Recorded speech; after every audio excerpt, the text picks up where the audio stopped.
Hello, this is Music Tech Help Guy, and welcome to episode 32 of my Logic Pro 10 video tutorial series. In this episode, we'll talk about event-based quantization in Logic. Quantization is the rhythmic correction of notes to a set grid, but it's a bit of a long topic. It also includes things like quantizing velocity or quantizing the pitch of notes. So there's other types of quantization besides rhythmic or time quantization. In Logic, there's basically two main types of quantization. You have event-based quantization and region-based quantization. Event-based quantization means that you're quantizing in one of the MIDI editors, maybe like the piano roll editor, the score editor, or the step editor.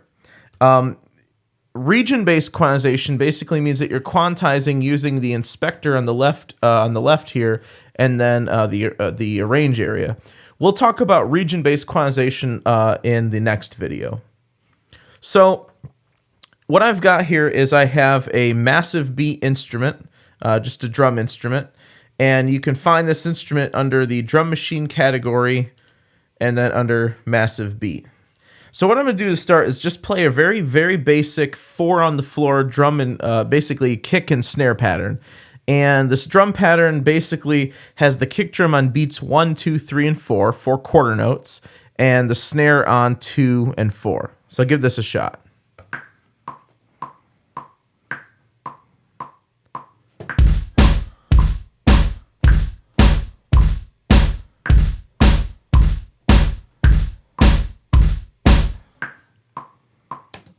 So I'm pretty far off the beat there. I was playing a little off.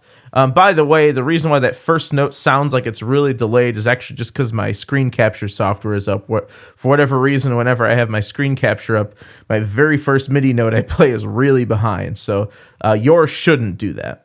So what I'm going to do is click on this MIDI region and hit P on the keyboard to pull it up in the piano roll editor. You can also press Command 4 to open up the piano roll editor in its own window. Now what you'll see here is all of the notes I played in. The kick drum's on C1 there, and the snare drum is on D1. Each of these vertical gray bars, by default in Logic, represents a 16th note.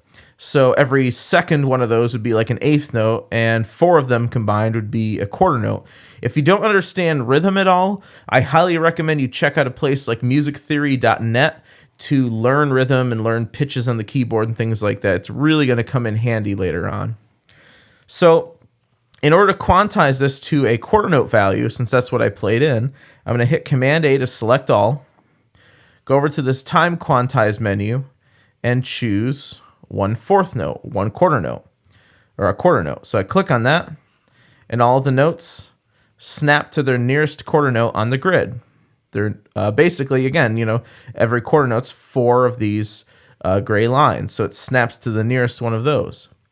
Now, if I were to turn that off, there's another way to do this. You can actually choose the value first, then hit Command A, and then hit the Q over here. And all the notes will snap to the quarter note. And yet another way to do this is to hit Command A after selecting a time quantization value, and then just hit Q on your keyboard, and what you'll see is all the notes will again snap to their nearest quarter note on the grid. So there's basically 3 ways to do this. Actually, there's 4 ways to do this. I take that back. There's also the quantization tool, the Quantize tool you can use, and that will quantize individual notes or selections of notes. I don't really use the Quantize tool at all just because of the Q key command on the keyboard. So now one thing I'm going to do is I'm going to make sure before I leave this, leave the piano roll editor, I'm going to make sure to turn this off, and I'll explain why later. And of course, you want to turn it off after you've deselected all of the notes. You don't want to turn it off when you have the notes selected, because that'll actually unquantize the notes. So we don't want that. So the notes are perfectly in time. Let's check out what they sound like.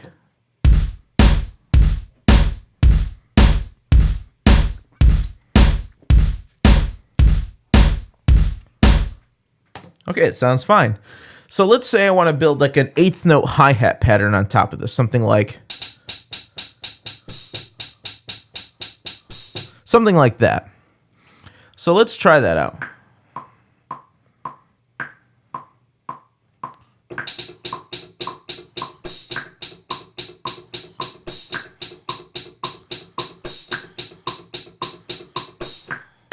There we go. Click on it, hit P, and you'll see all of our notes are off the grid. And this time, I'm going to hit Command A and select not a quarter note, but an eighth note. And you'll see all the notes snap to the nearest eighth note on the grid. So this is what this sounds like.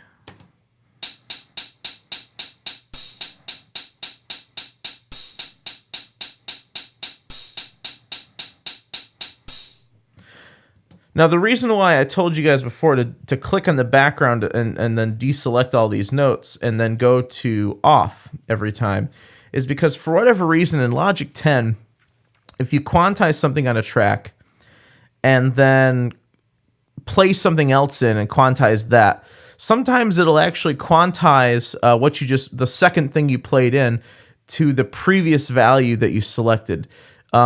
This sort of feature is what's known as an input quantize. I don't know why it does it in the piano roll editor now. It didn't used to do it in Logic 9. This is just one of those annoying little features that I wish they would have left out of Logic 10. So you keep having to make sure to press off on your time quantize to make sure the next thing you play in doesn't get quantized to the same value. I mean, obviously that can be helpful, if you use it in the right way, but right now it's not helpful. So I don't want that. The next thing I'm going to do is I'm going to take this kick and snare pattern and this hi-hat pattern and overlap them and then merge them together. So to do this, you need to make sure that your drag mode is set to overlap. You do not want it on no overlap. That'll cause some issues. So what I'm going to do is just grab the hi-hat pattern here, drag it right on top of the kick and snare pattern. The little yellow lines basically mean that the patterns match up, the front and back end of the pattern matches up, or the region matches up. And you can drag over both of these and hit Command J on your keyboard. And what that'll do is it'll merge both the kick and snare and the hi-hat regions together. You can also use the toolbar up here and choose the join function up here. And you can also right-click, go to bounce and join, and then choose join. So there's 3 different ways to do that. So now when we look at this pattern in the piano roll editor, you'll see that we have the kick, the snare, the closed hi-hat, and the open hi-hat. And everything's quantized.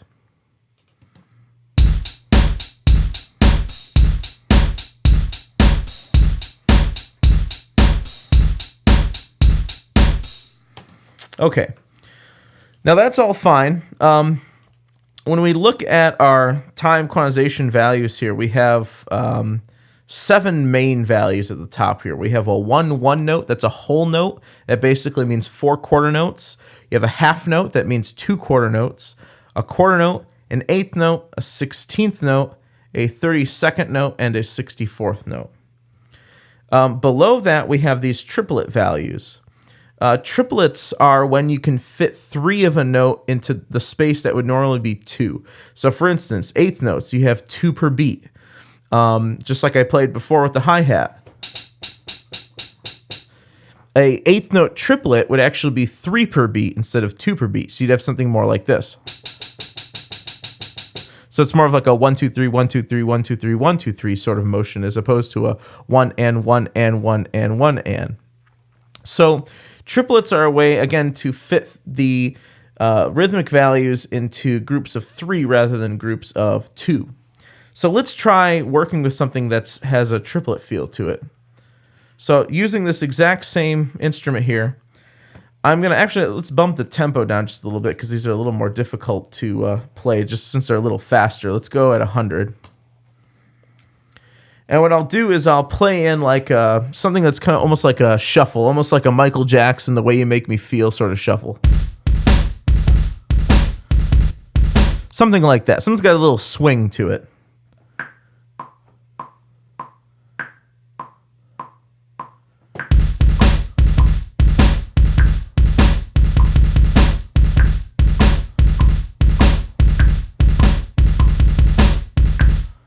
There we go.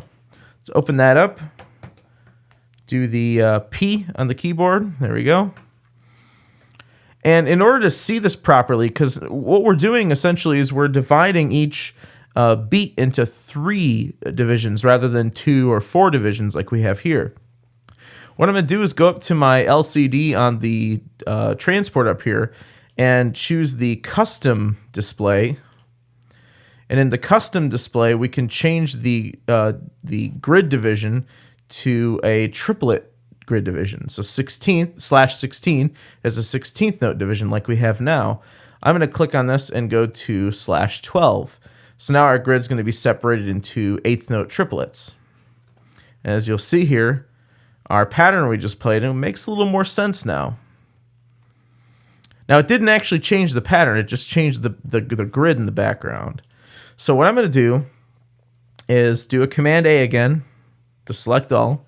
And this time for my time quantize, I'm going to choose the 1/8 note triplet, or a 1/12th note. Again, a 12th note basically just means you have 12 of them in a measure of 4/4 time. Just like an 8th note, you have 8 of them in a measure of 4/4 time. So an 8th note triplet is going to snap each note to an 8th note triplet. And now you'll see that all of the notes snap to that division of the grid.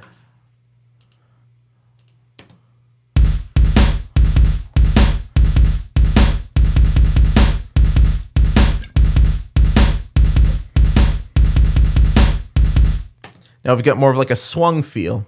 And I'll do the same thing I did before. I'll do like an 8th note triplet or an 8th note hi-hat pattern, but this time it'll be an 8th note triplet hi-hat pattern. And again, I apologize for the first note being late. It's just my screen capture software that's doing that.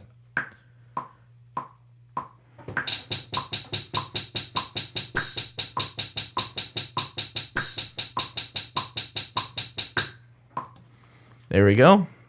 Hit P to open up piano roll. Select all. Choose an 8th note triplet. Hit the Q button or Q on the keyboard, and all the notes will snap to their nearest 8th note triplet.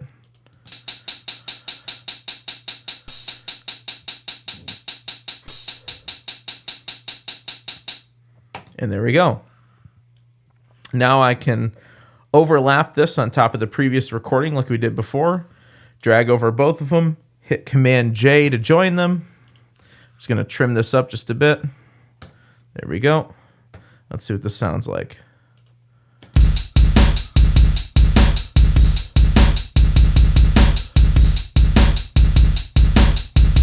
And there you go. So that's a triplet feel.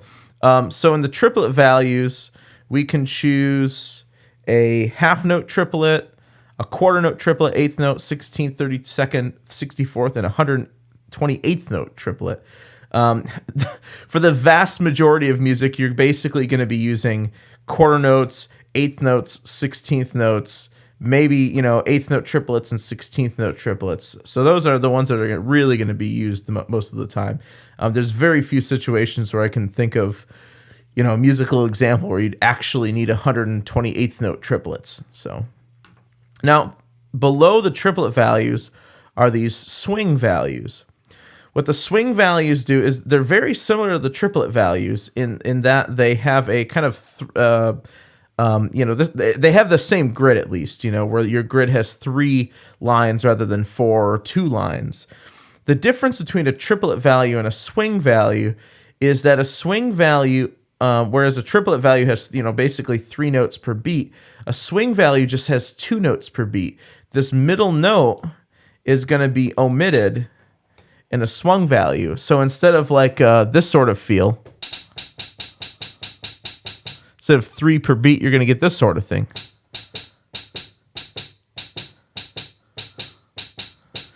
So that's what the swing values do.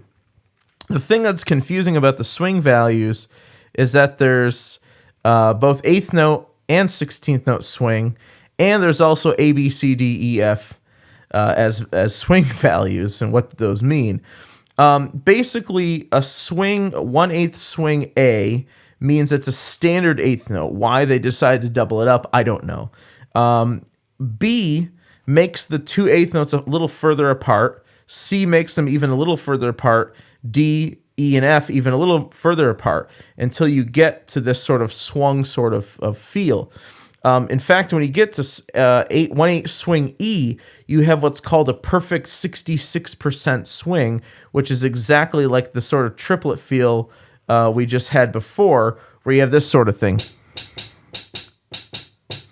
When you have the like a F, 1/8 F, it's a little, basically the two notes in the swing are a little further apart. With D, E, or D, C, and B, they're a little closer together. So let me show you what I mean here. I'll play something in that's just completely straight eighth notes, and it will quantize to a triplet, or not a triplet, to a swing value.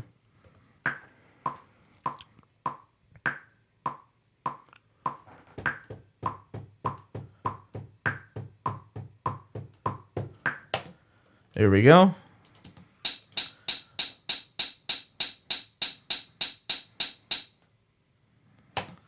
So let's open that up, hit P on the keyboard,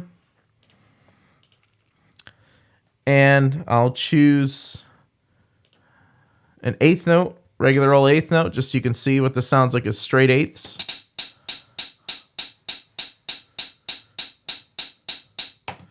And then I'll choose 1/8 swing E. Again, 1/8 swing E is like a regular, like 66% swing, which means it snaps to the 12th note grid value. So we get something like this.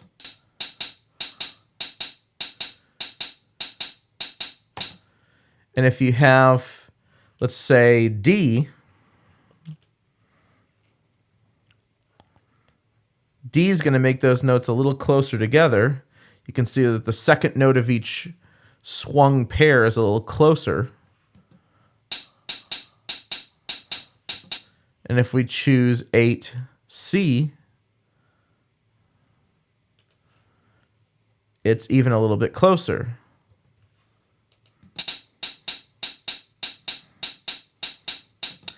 And if we choose 8F, the last one, the notes are actually going to be a little bit further. Now, the reason why this exists is that in the world of swing music, when a jazz musician or someone playing a swing song, a swing tune, when they look at their music, they're not seeing triplet values showing that every note is swung. They just see regular eighth notes. And what the composer will do is they'll say swing. They'll just write swing at the top. And what that basically does is it tells the musician, hey, you don't need to play these as straight eighths, you need to play them as swung eighths. And depending on the tempo of the song, whether it's faster or slower, the musician might get a little lazy with their swing, or might make the swing a little more kind of accented like we have here. So when you use a swing value like 1/8D or 1/8C, that's usually a little lazier swing, and that usually means that you have a tempo that's a lot faster. You'd play do do do do do do do do do do.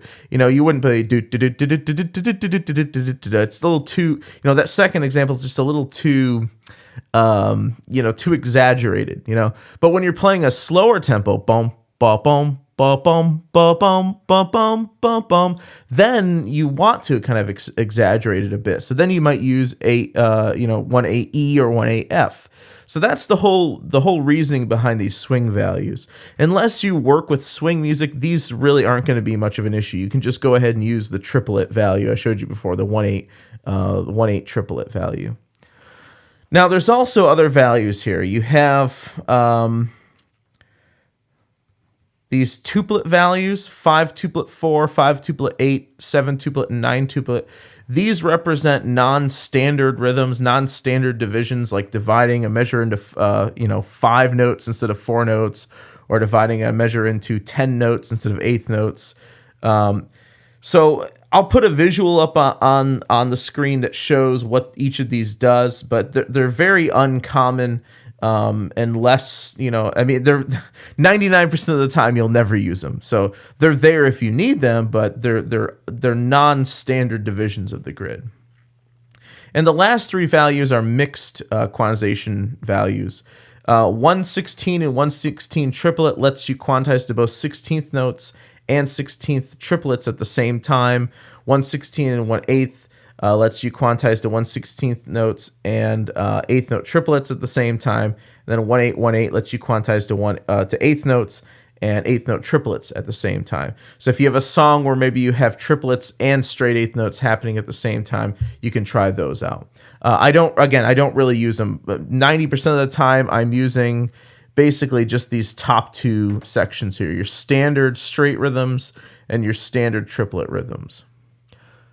So I hope you enjoyed the video. In the next video, we'll talk about region-based quantization and some of the things that we can do up in the arrange area with quantizing that we can't do down in the piano roll editor. Thanks for watching.